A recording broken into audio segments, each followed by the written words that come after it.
Previously on Travel Vlog. Hey guys, welcome back to my travel diary, and if you're new here, welcome. So this is a recap of the last episode of my travel vlog. So for you to get a better experience and understanding, kindly watch the previous episode if you haven't, to stay connected and avoid confusion. That being said, hit the subscribe button. Let's grow the community. Like, comment, share.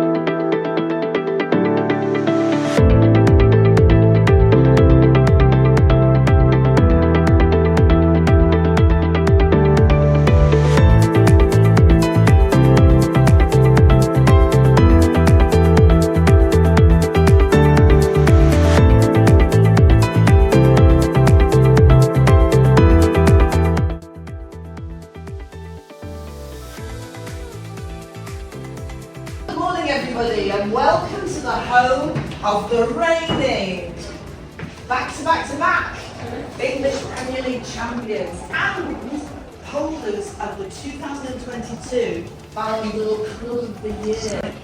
Wow, this is the actual original trophy. If you've not got a photo of it already, come over here and get one, because you're not going to see that anywhere else. Manchester City were judged by the ruling bodies of international football to be the best club. This, if you're interested, if you're a bit of a geek like I am about trophies and things, this was a new trophy in 2020. Chelsea won it that year.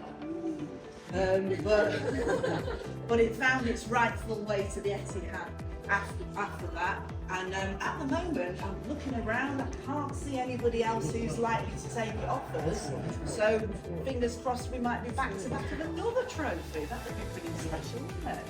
So is everybody, are most of you football fans? Yeah, is anybody not really a football fan? Is any really? Oh, commiserations. But we'll try and make it entertaining as we go round. Okay, you probably know that the Etihad Stadium at the moment is in the process of being turned into one of the top concert venues in the country. So you like music, don't you? It's a sunny day as well. So as we walk around, please, if you want to shed some cardigan layers or jumper layers, please do. But just make sure you don't put them down and forget them, which is what I usually do. So we're going to head off downstairs over here, and then when we get to the bottom I'm going to the stadium. So let's start by showing you a film about how Manchester City got started.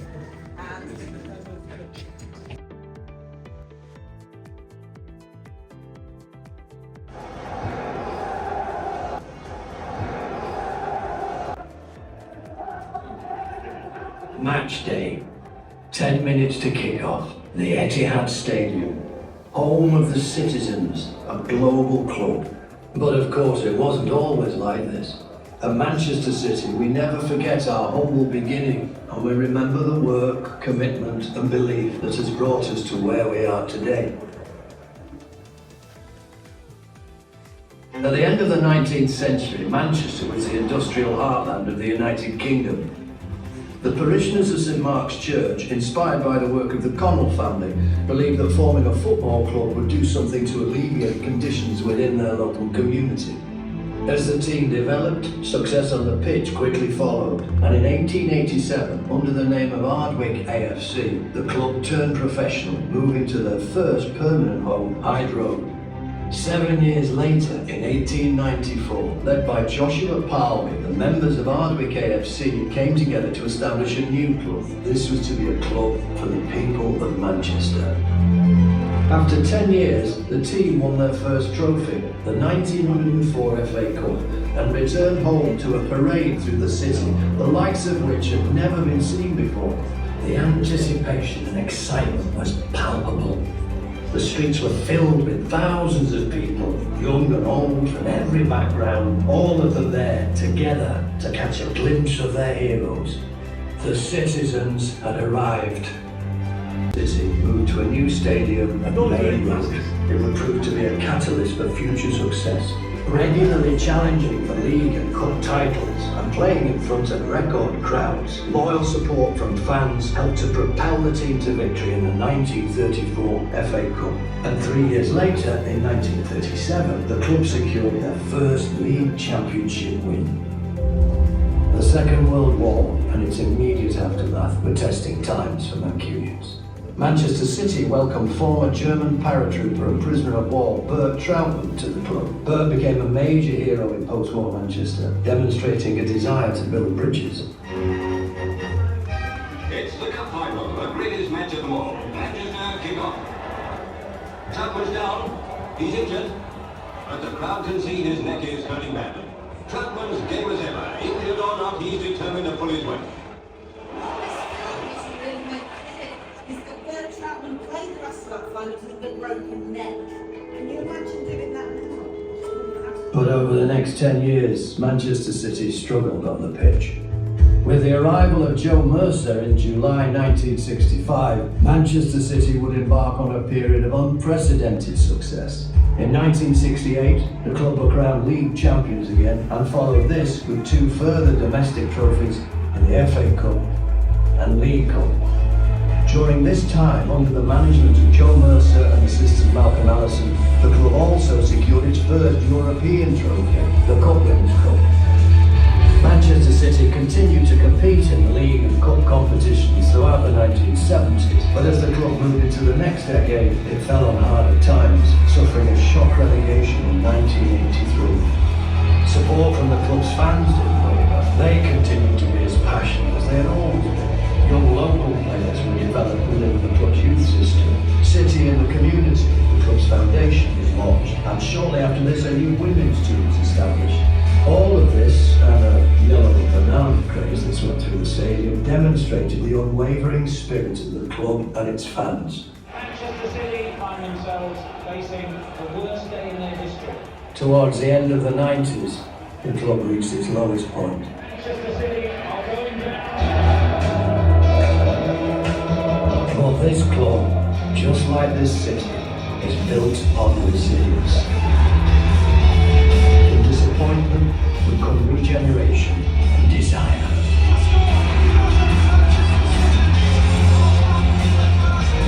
In 2002, people came to Manchester from across the world for the Commonwealth Games, a chance for the city to shine and rediscover the pulse that made it great.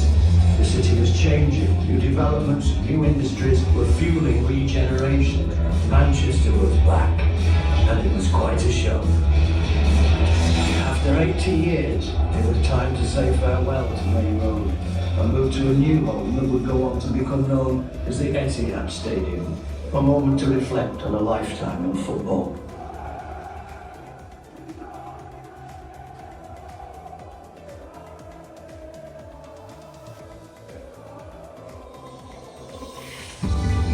The seeds of change had been planted, and in 2008, new investment came to the club. Abu Dhabi United Group saw in us a partner. After 44 years, we witnessed a moment in history, the likes of which we may never see again.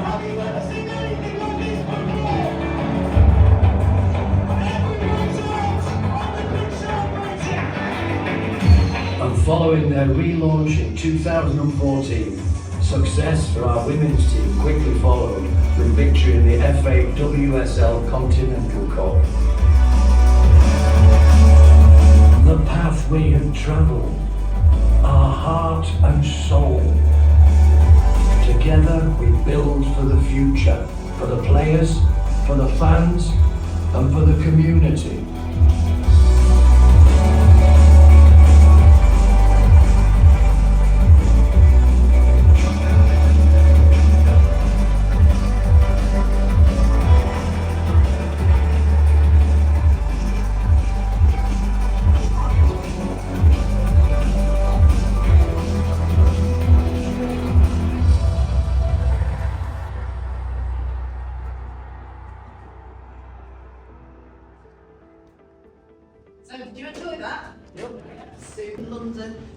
to round off the Premier League season.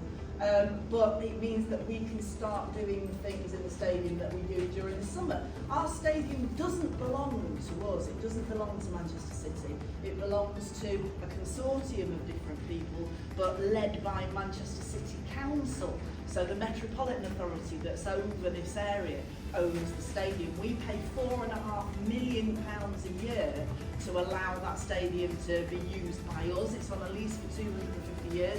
We've got 230 years on the lease left, and the 4.5. So we're not moving anywhere anytime. That's why it's all being moved around today and ready for the arrival of Coldplay and the weekend.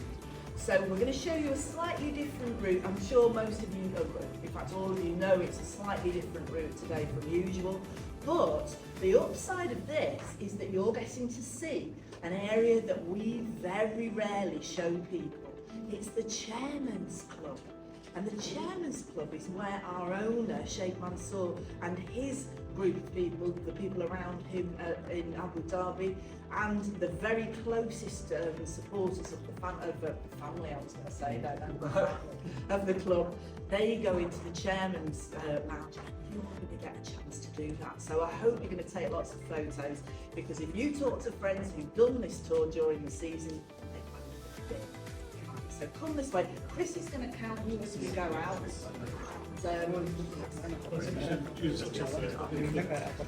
Who knew sports campus in Europe? Look around, campus in Latin means field. I don't see much field going on here, but it's the largest area devoted to sport in Europe. Beyond that fence, which somebody very unhelpfully has just put up, it's not normally there, that fence. But just above the fence, can you see some floodlights in the distance? Yeah. They're at the other part of the campus where the players do their training, and where the headquarters of the City Football Group are, where our dedicated women's stadium is. We're the only women's Super League team in the Super League who have their own stadium. Okay, so we don't, if you go and watch Manchester United or Liverpool or Arsenal, phenomenally successful women's teams, they all play their matches away from the men's campus. Our women's team play at the same campus, and it's because they're part of the same organisation. You know, we're all part of the Manchester City. So this is how we like to do it here.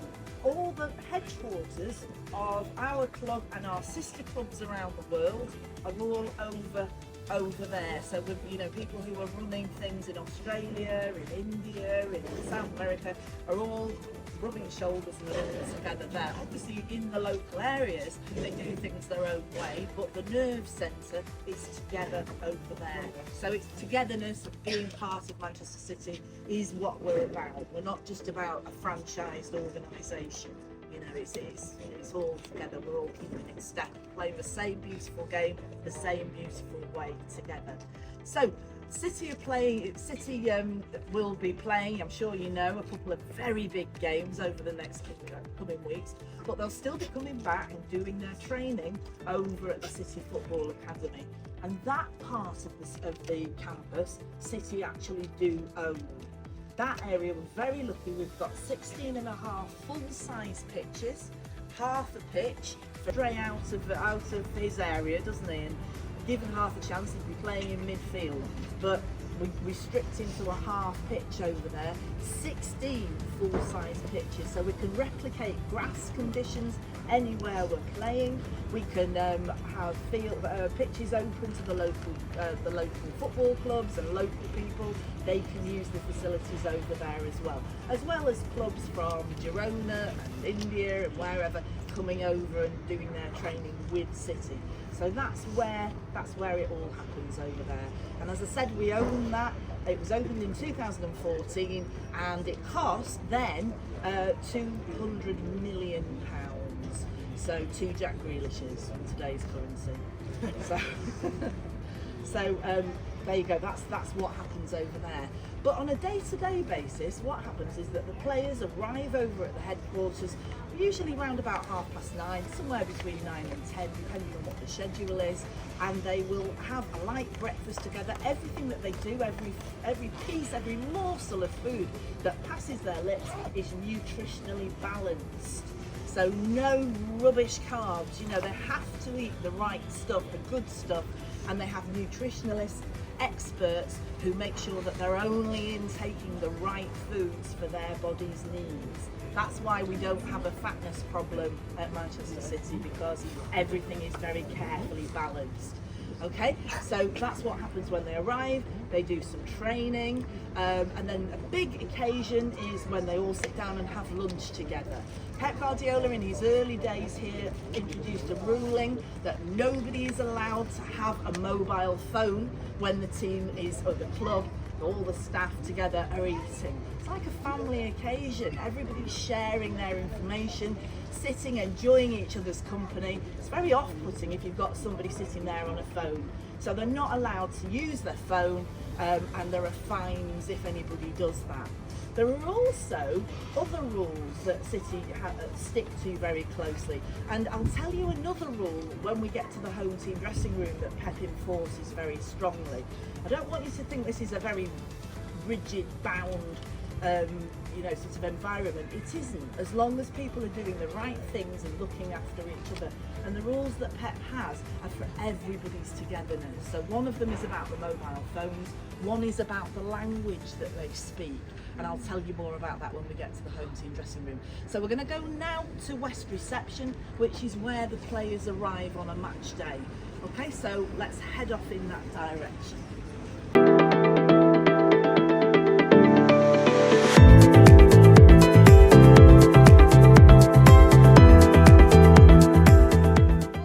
Do some light training, talking to the coaches, talking to the dietitians, making sure the plan for the game is fixed and ready, and everybody knows their place and they know exactly what is going to happen. The only unknown factor is the opposition, obviously, so we can't plan for that completely. The players will have their last food at about 11 o'clock.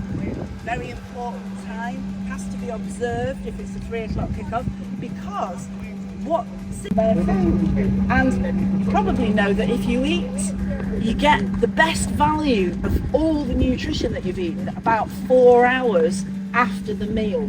You're not carrying any of the weight round in your stomach, so you're not running around carrying the beans on toast or whatever. You've used the nutrition and you're getting the best value. So 3 o'clock kickoff, last food 11 o'clock. Very important to note. So the players then, once they've eaten, will go and have a little rest, because Premiership footballers, you probably know, are delicate flowers and they need to take it easy once they've eaten and just have a little sleep. And then just before 1 o'clock, for a 3 o'clock kickoff, they'll be woken up and they'll start to get ready for the game. And then they will, at 1:30, queue up outside HQ. The team coach with the darkened windows, you've probably seen pictures of it, will be waiting for them, and that will bring them a short distance, 1/4 of a mile, round on the main road, under police guard, through gate 11, which is over there, and see where that white van is now. That's the way the bus comes. So what's happening over here?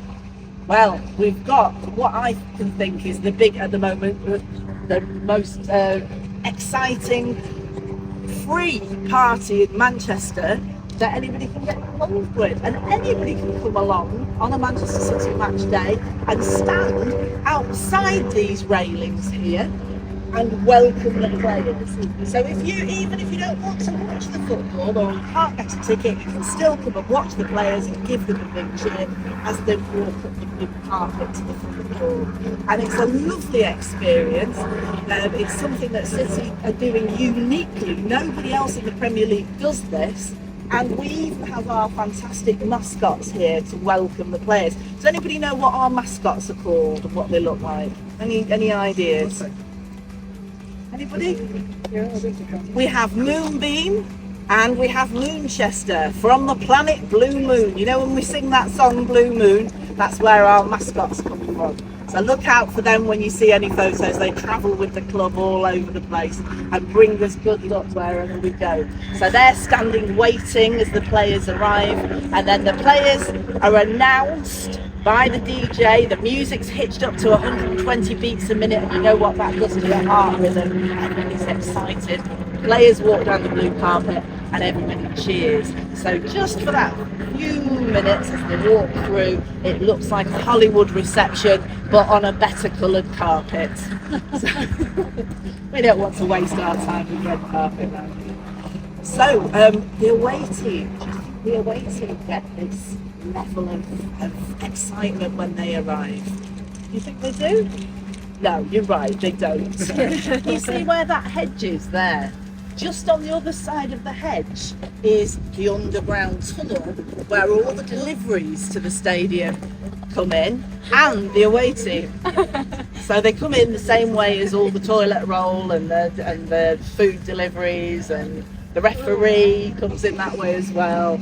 So the moment that they go in is the same moment that the coach driver opens the doors and our players get off. So it's a key moment.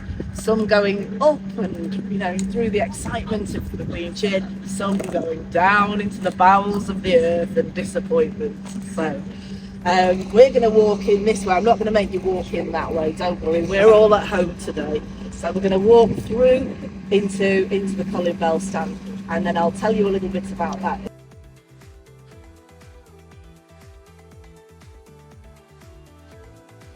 The white tents you can see around the site apparently are hospitality tents for the gigs that are on. So I don't know, perhaps that's Chris Martin's family going to be in there. The vagaries of these. Okay, so let's go through this way, guys. This way. This area, the entrance area, is the only part of the Etihad Stadium currently named after a former player. And when we moved into the stadium in 2003, it was felt that we needed to make it into our home, and the way that the club chose to do that partly was by asking all the fans who they'd like to name the main entrance after, and the resounding choice of the fans was Colin Bell, who's behind you there, picture of Colin Bell. Now, if you can imagine, Colin, I only remember him, I was a very, very little child, and I saw him after he's come back from a serious injury. But I remember less about him, I just remember the atmosphere in the stadium, that this great hero was making a comeback. And it was really down to today, it's one of the best atmospheres I remember. Colin Bell was a bit like the Kevin De Bruyne times 3 of his day. He was a superb player. All the older City people that I've spoken to have got him in their top 3 of favourite players ever. Most of them think he was number 1, and he still has the nickname of Colin the King. So this area is called Colin Bell Stand. So the only other person who came near to Colin Bell in that list of favourite players to name the stand after was Bert Troutman, who you'll see the statue of over there. I was just pointing out to you. And Bert Troutman, really interesting man. He was German, and he was a prisoner of war. He was a paratrooper in the Second World War on the German side, on the Nazi side.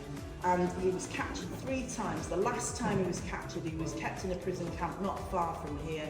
He played for Wigan for a little while, and then he was signed for Manchester City. Now, this was just after the Second World War. Manchester City Centre was extensively bombed during the Second World War.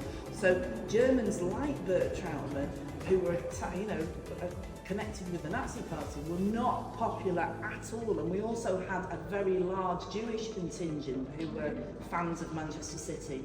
Bert Troutman underwent a thorough denazification programme and chose to stay in Manchester afterwards rather than going back to Germany.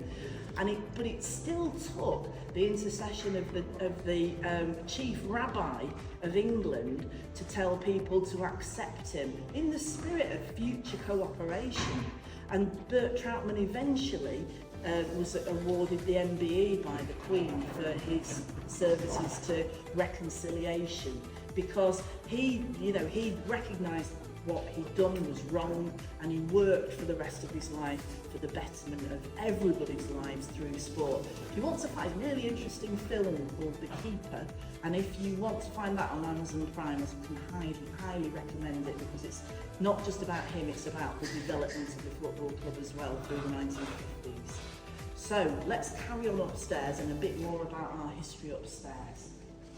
To see any of it, because none of it was there, and also because there was such a thick smog in the atmosphere. This is a really good example of post-urban regeneration. The sportification of this area is 1,000,000 miles away from what was originally here, and with the belching factories and the smoke. We're actually standing on top of a coal mine here. Amazing. Bradford Colliery is beneath our feet. So the money that was used by the government and Sport England to make this stadium was far more than anybody on their own would have been able to pay for, and so that's why they retain ownership of the stadium. But if you look over ahead of us, this is what's been nicknamed as Manhattan, because it looks more like the Manhattan skyline than Manchester. And a lot of this has come from the investment in Manchester City and another team just over in Salford, and a lot of eyes interested in football in particular, and music of course. So that's what we've got ahead of us. But you can see all sorts of reminders of the Commonwealth Games. And if you look slightly to the right there, the raised roof, the white roof, that's around a stadium that was originally designed as the warm-up stadium for the Commonwealth Games. That's now used by local school children. So over the next few weeks, a lot of schools in Manchester are going to be having their sports day there. So it's always nice coming to work on a day when there's a junior sports competition, all the little voices all shouting out for their friends running. Then a bit further round, you can see a reminder of our industrial past. Can you see what looks like a Meccano tower? That was one of two town gas holders. They held the gas that was produced by the coal mine, and that fueled most of the houses around this area. When the site was being developed, the developers asked if they could take down these towers, but Historic England said no, these are part of the historic landscape and they need to stay there to remind people of what was here before. Now at the club, obviously we owe our beginnings to the Industrial Revolution. The family who set the club up in the first place, the Connell family, were very concerned. They were involved with the church. Reverend Connell, his ministry was about tending to the poor factory workers who were in and out of work seasonally, and who were having a hard time. His eldest daughter set up a cricket club. That was very successful. And his younger daughter looked at what was going on around. It was the beginnings of the football league. The actual first division had just been set up. The FA had just been set up. And Anna Connell, the younger daughter, welcomed young people into the church and set up a football team, which was called Gorton St Mark's, and the doors here represent the doors to the church. They're styled on exactly the sort of doors that people would have walked into to the church. The emblem you can see here recalls the cross going into the church, and it's got a C on one side and a C on the other side. So it's for the chairman's club, and it's also to remind us of the Connell family. So we've got the doors to a very important place as we walk. We're all right. Come this way, please.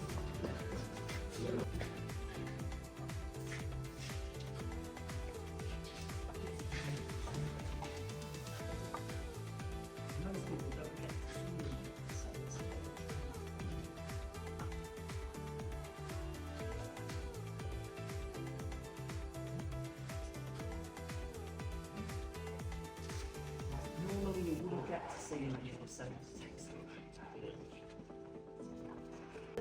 on your left over there are the size of the doors that the Connell family knocked on to try and recruit people to come and play in the football team to get a bit of fresh air, a bit of exercise away from the daily rigours of working in the mills or in the coal mine. You know, we were not very healthy. This is before the NHS, long before the NHS, and you know, getting some fresh air in the lungs is needed. So that's something we might do. The gruelling number of matches that they play now, we get through regularly now to finals. And you know, City did very, very well in the 60s for a short period of time, and in the mid-70s when I started coming, but not anything like the number of games that they play now. So to have clocked up that number of performances for City, these were people who were here for 10, 15, 20 years. In the case of Alan Oates and Glenpardo, they never played for anybody else. They both started playing in their teens and went through right into their late 30s. I remember Alan Oates playing, and he was like a piece of the furniture, because for years it was just Alan Oates who had that shirt. Very big responsibility for the players who took over in subsequent years. So the 4 tables here are worth having a look at. Each of them has a special plaque behind them, and they all tell stories from City's past. They're all set up now, obviously, for the gigs that are going on, but I'm going to point out this one to you because this tells a really unique story. This is the story of Mr. Finesse, who was one of the founding fathers of City, and he was due to get married just at the same time in 1894 as Manchester City were going to be launched. City were made from a few different clubs that had, you know, predecessor clubs, and the founding document was in our exhibition area just to the right of where I showed you World Club of the Year, and it was all scheduled to be launched on the 16th of April 1894. Now the problem was that City had some debts, the new Manchester City had some debts that needed to be cleared that were owing to the previous clubs, and it was all looking as if it was going to end up not happening on that date, the 16th of April. Big deal. Manchester, all eyes of the country were on Manchester at that time because the ship canal was due to open as well. So it was really, you know, important, crucial that the club opened on that day. And Lawrence Finesse and his wife had saved up money for their wedding, and there was nothing for it really. A couple of days before, it was either the club was going to happen or not, and Lawrence Finesse hadn't had the money to bail out the predecessor clubs, and he used the money for his wedding. I think a lot of credit goes to the new Mrs. Finesse here as well. And the money was paid in order for the wedding to go ahead later in the year, but for City to be launched on the 16th of April 1894. So this one here picks out the 2 wedding rings, and it highlights how important the promise to his wife was, because it was all going to happen, but City were launched as well. So 1 man and 1 woman sacrifice started the whole club off. So that's quite a nice story. Right, we're going to head out now and see. You've been waiting long enough. You're going to see the hallowed pitch in a moment.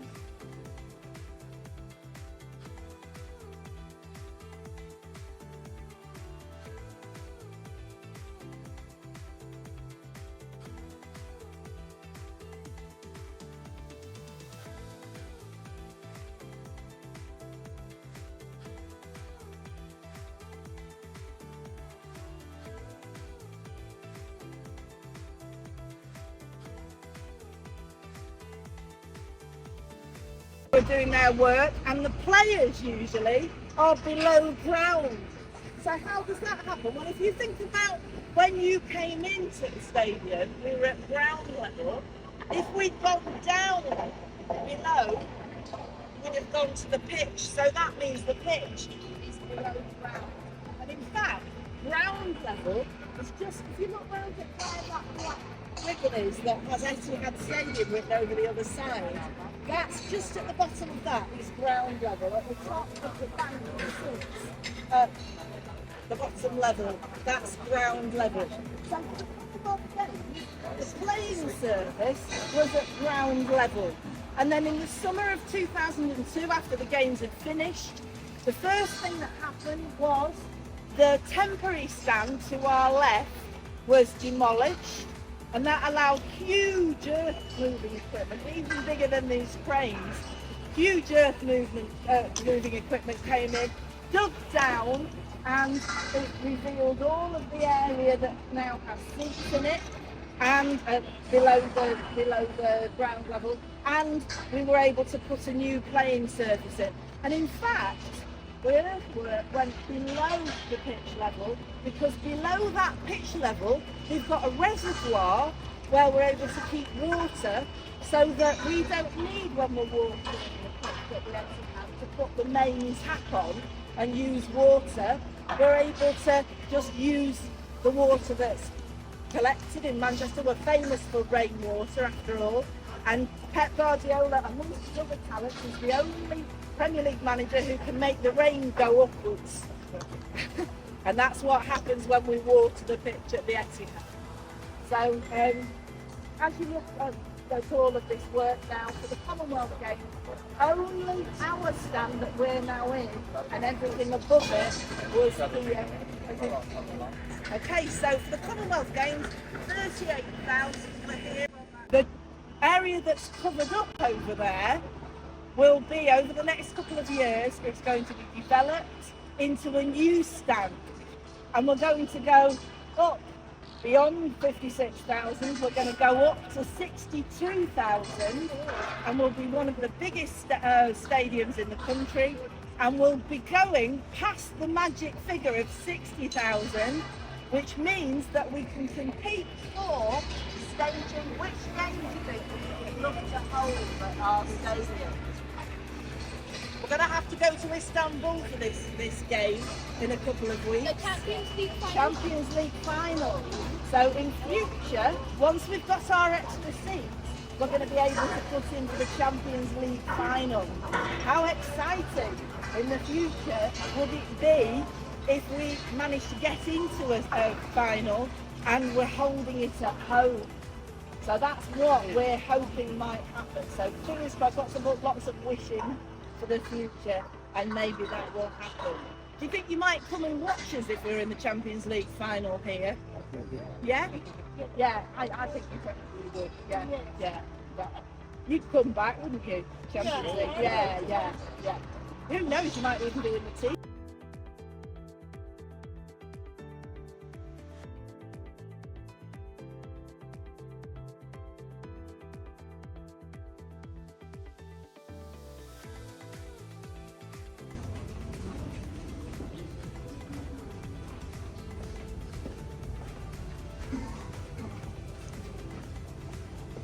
Now the room that you've just walked through just looks like a kitchen really, but that's actually the medical area.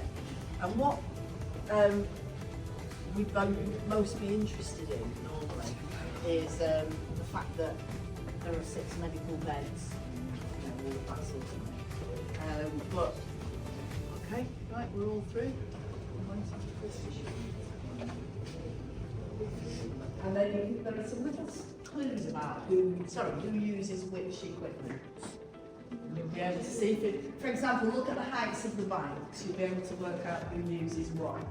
There's one that's particularly tall that we might be able to work. Extend it back, and it can change the weight loading on it using here. Now it's particularly good, and this is where you'll get it, I think. Go on. Not Phil Foden, but that's a good guess. You're in the right sort of area. Jack Grealish. Jack Grealish. And this is well done. This is particularly good for what part of the body? Those magic calf muscles, and this is how he looks after them using this. Looks like a medieval torture machine to me, but anyway, that's Jack Grealish's machine, and it's good for his calf muscles. But something that they all do, if you have a look behind you there, can you see on those mats there are stud marks? A lot of the players, believe it or not, come in here with all this amazing equipment, and they prefer to take a mat down and do yoga because they want to be in the right headspace. They've done all the exercising, they've done all the hard work during the week at the academy, but on the match day they just want to be in the right zone. And in fact, do you remember Vincent Kompany, our amazing captain? He used to do a combination of yoga and Pilates, and he was generally seen doing that before a match. Now, I was very lucky on one occasion, before City started to use the gym here, before Pep Guardiola arrived, when we still had Manuel Pellegrini at the helm. City used to use a hotel in town. They used to go to the Hilton Hotel in town. And I had a friend who was a member at the same gym. And what he told me was that if you were in the gym and there was only you and maybe one or two other people, sometimes the City players used to come in and you could tell that they were going to come in because there was a match, and you could be in the gym at the same. It was quite exclusive. Anyway, I asked him if I could do this once, and I ended up on the running machine. Not a word of a lie. I was on the running machine next to Manuel Pellegrini, and it was before. Unfortunately, he's taken the keys with him, so we can't show you it. But in there, it's quite minimalist. If you've ever been to an IKEA showroom, you've seen what it's like in there. It's kind of top-end IKEA. Although I imagine it's probably been built by craftsman builders, it won't have come from Ashton IKEA in boxes. Do you want to come through? Come through. A couple of things in here worth noting are, in this corner actually, he's got a fridge, and in the fridge drinks, and on the top of the fridge he's got a couple of bottles of wine, red wine, which comes from his local region in the Catalan area of Spain. So when he offers a glass of wine to the opposition manager, he's offering not just a cup of tea or a can of Coke, but a piece of Catalan hospitality. Very, very important that he remembers his roots and he offers that glass of wine that means something to him, to the opposition manager. On the back of one piece of art in there, there's only one piece, and it's a stylised photograph of Pep's mentor. Any ideas who that was when he was a young boy at Barcelona? The Dutch master, Johan Cruyff, and he's on a big picture to remind Pep of where his football ambition came from. So I like to think that Pep has a bit of a moment now and again with his mentor, who, sadly isn't with us anymore, but Pep has a permanent memory. And he's brought that idea to play with the players. So behind here, you look as if you're quite gentle at times, so put your hand on here. Can you feel picture frames? Yeah, very gently, you can feel picture frames. Now before the players go on the pitch, this is raised, this blind is raised. I've never seen behind it, Chris has never seen behind it, none of the tour guides have ever seen. The only people who've ever seen the pictures behind here are the players and the coaches most closely associated with the players. And they're pictures of the mentors and most dear people to our players. So when the players come out through here and they go down onto the pitch, then this is the last image that they have, the last photographic image. They might be the eyes of their dearly departed granddad in Phil Foden's case. They might be, somebody who's really meant the world, and this is going to give them that extra little push that they need. These are the little psychological things that Pep Guardiola has instigated. So I think you're ready now to see that home team dressing room. Come this way.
Guardiola arrived.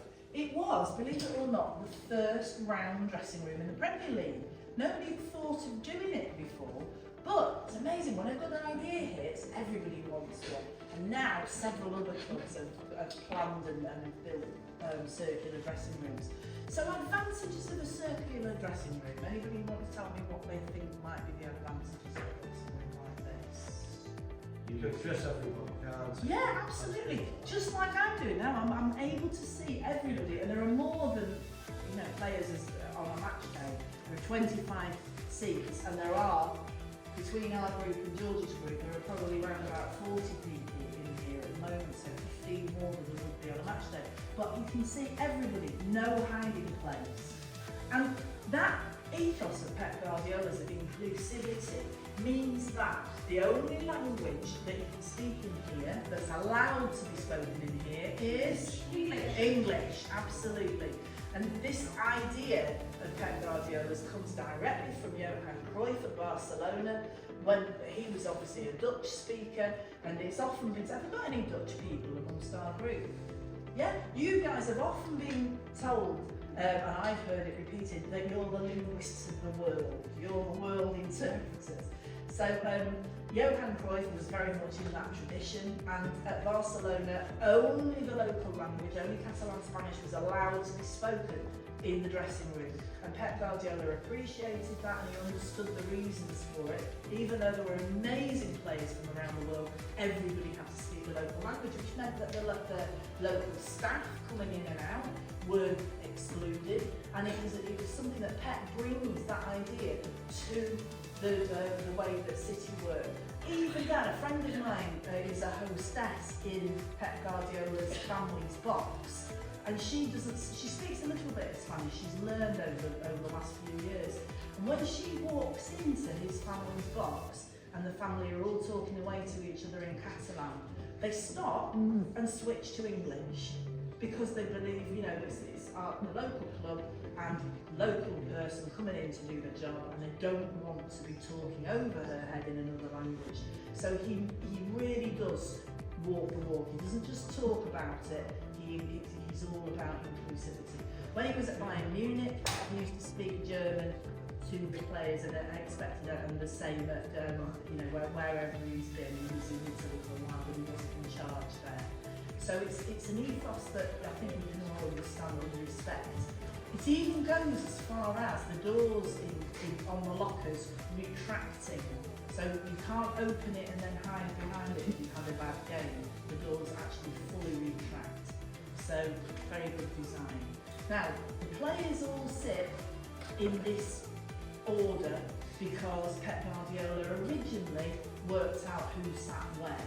When he was first in charge and the dressing room was first built in this way, his idea was to have the captain of the company sitting where Rodri now sits, where you are, and that was between the two of them. They controlled the dressing room. Pep was mobile all over, and Vincent Kompany sat there.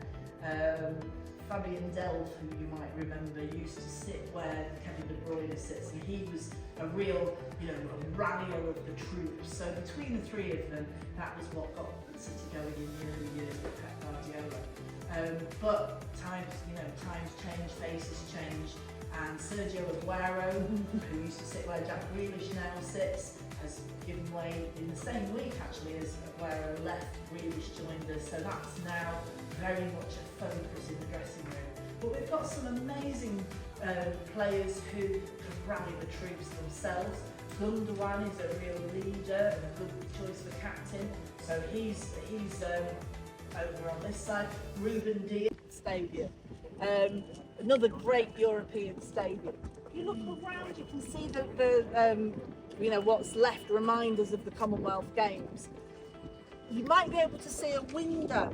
Oh, in fact you can't. It's between those two dark street food vans. You might want to go and have a look at it later on. There's a glass window which memorialises all the gold medal winners of the Commonwealth Games. The grey building there is an indoor running track. The green building is a state-of-the-art squash centre, which also rents out rooms to English Rugby League. But the key thing that will be grabbing your attention at the moment is the arena that's currently under construction. And that is going to mean, once that's built, that we're not going to have concerts at the stadium anymore. That's going to be the largest purpose-built music venue in the country. It's going to house just short of 24,000 people, and it will be available all year round. So not just in the close season for football. That's the case. Perhaps the next time you'll be here, you might be coming to see a band or some music there. Come on, ladies and gentlemen.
We won't be hearing that again for another couple of hours until we play Brentford.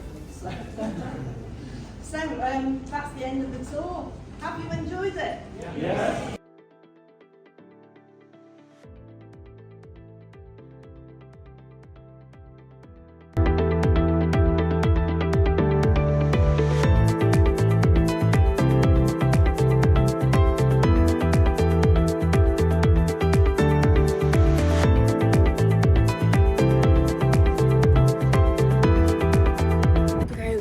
An experience. Like, see my hair, the breeze is just blowing my hair away. God, and it's actually summer right now, like middle May. Yeah, you get what I mean. So the experience was really nice.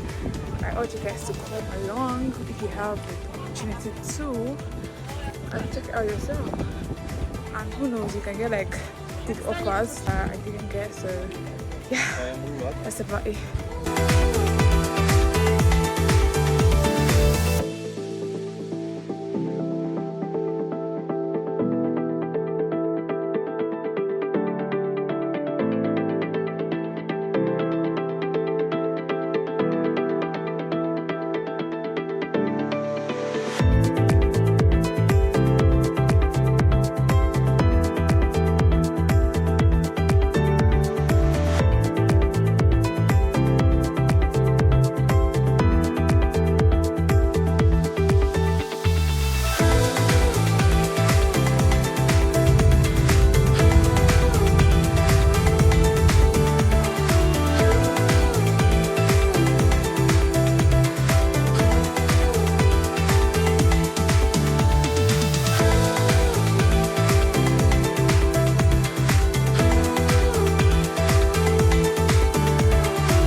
my trip in a trip, my weekend chills.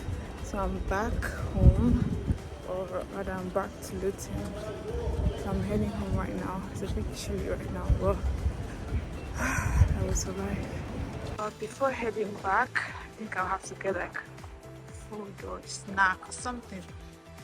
But fuck it, they're closed. So I'm on my own right now. Can you imagine this is actually 9 and it's past 9?